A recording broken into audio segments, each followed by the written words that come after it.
Hey there, folks. Today I want to talk about the relationship of potential energy to force. Now, potential energy is very closely related to work, so it's the jump to forces is not that hard, but uh, it's key here that I really do want to show that they are equivalent, right? They're very different ways of thinking about a system, energy versus forces, but they really are interconnected and equivalent. So let's start off just by talking about the change in potential energy the way we've defined it so far in this chapter. Change in potential energy is the negative of the internal work being done in a system. So really that's our negative internal force, right, dotted with some delta x or some displacement. I'm going to use x here. I think in my notes I use delta s. And I really lean on that delta S as a general vector, distance vector, displacement vector, just to show that there's no bias in x, y, z, r theta z, r theta phi, any of our coordinate systems. There's no bias in that type of direction. I think it's a little bit more intuitive though if we just write x right now.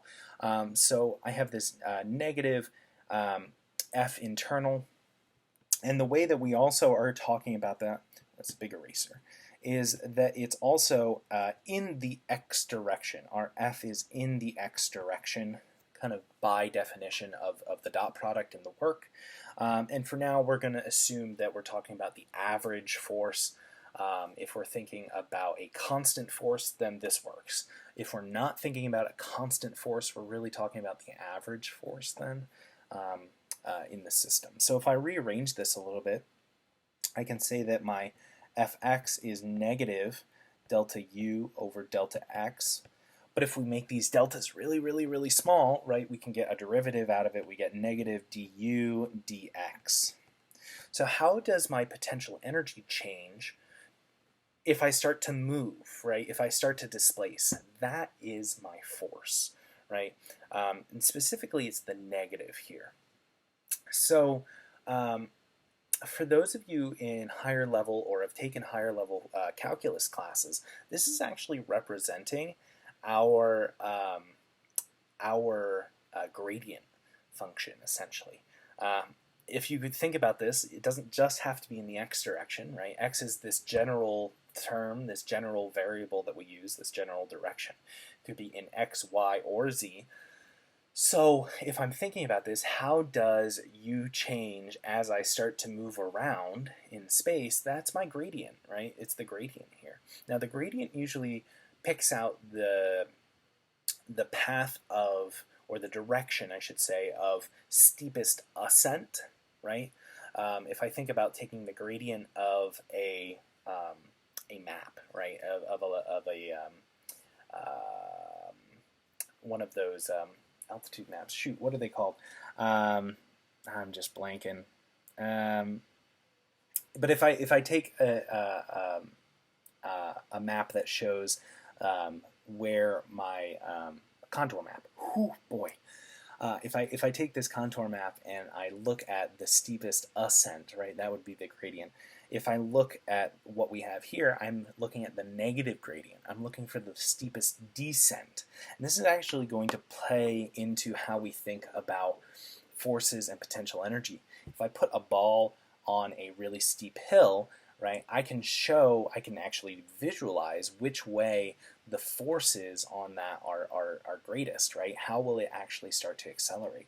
In a similar case, if I think about placing a ball on our potential energy map, right, how it starts to fall down is the net force in that direction. So that was a bit of a tangent for those of you who know what the gradient function is. And kind of feel comfortable in that. If you don't feel comfortable in that, don't worry. What we're saying here is how our potential energy changes in a direction is directly related to our force in that direction, right? And we can actually check that out. Let's take a derivative. I think we're all comfortable with taking a derivative.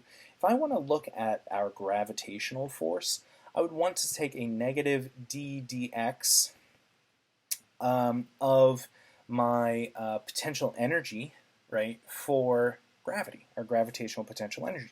We said that that was mgh, mg delta y. In this case, because I'm using x as our term here, I'm going to say it's mgx, right? It's all right. mgx, all right? So if I take mgx and I take a derivative of that, what I just get back is negative mg. Negative because there's a negative sign out here. That negative is negotiable. It kind of shows a bit of direction here. It shows which way I would be increasing or decreasing my potential energy.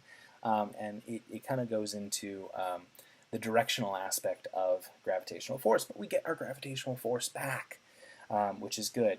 So if I think about a spring now, right, negative d dx of our spring potential energy, 1/2 k x squared. If I take a derivative with respect to x, right, the exponent 2 comes down and cancels with the 1/2, and I'm left with a negative kx, right, which is Hooke's law, right? That is our spring force. So we get back exactly what we put into it, what our initial assumptions were. So this is good. This should be reversible for us. And again, what we're saying here is if I move around in a certain direction, I should be able to say something about the forces in that direction based on how my potential energy changes. So the last thing I want to talk about in this lecture is equilibrium positions. When we think about equilibrium, we're saying that there are no net forces on that object, that system. Another way of saying that is that there's no change in our potential or kinetic energies, right? Our energies in the system is constant. So there are two types of equilibriums that I want to just kind of remind ourselves about, which is stable equilibriums and unstable or unstable equilibriums.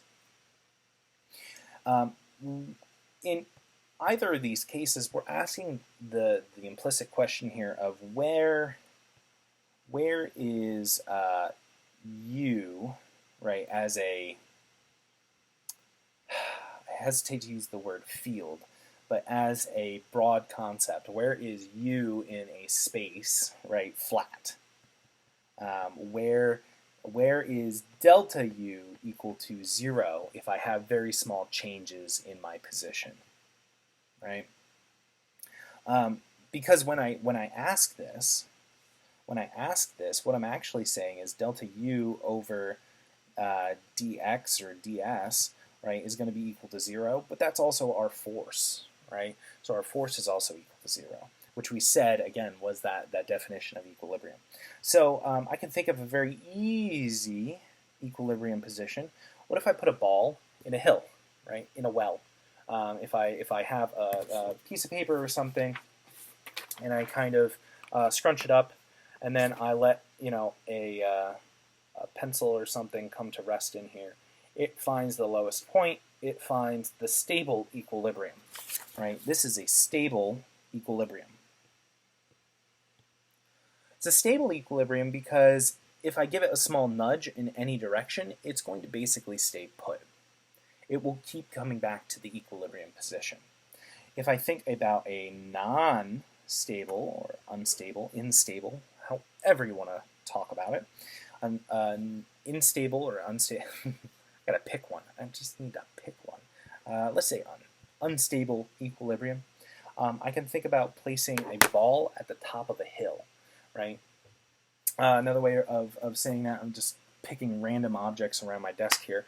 I have a very nice little candle here. I have a round top here. I could try to balance, a pencil at the very top here and get it to just stay put. Ooh, I had it for a second there. I had it for a second, and then I moved it slightly. I gave it a little bit of a bump in one direction or the other, and it completely went out of the equilibrium position, right? Just for a moment, I had it just going. Oh, can't get it a second time. But I just had it for a moment, right? That was at equilibrium. If I give it a small push, it goes down the hill, right? It pushes itself out of equilibrium. And so this is what we're going to call an unstable equilibrium position, right? So we have stable equilibrium positions, unstable equilibrium positions. We're going to talk about both in this class, and both in a couple different types of examples. So that is the relationship of potential energy to force, kind of in a nutshell. If you have any questions, feel free to talk to me in office hours or over email. Just as a by-the-by, I don't expect you to know anything about gradients for this class, all right? So if that started to confuse you a little bit, I, it, I meant it only to add, all right? For those folks who have enough calculus under their belts to feel comfortable with that, that was for you. For everyone else, you listen to a couple minutes of just blathering. So, anywho, we're going to talk about our last lecture in just a second, which is going to be one last word on conservative forces, and that will wrap up the chapter. We'll do a couple more problems. We'll have some recitation problems later on in the week. But that's it for this one. Thank you for watching.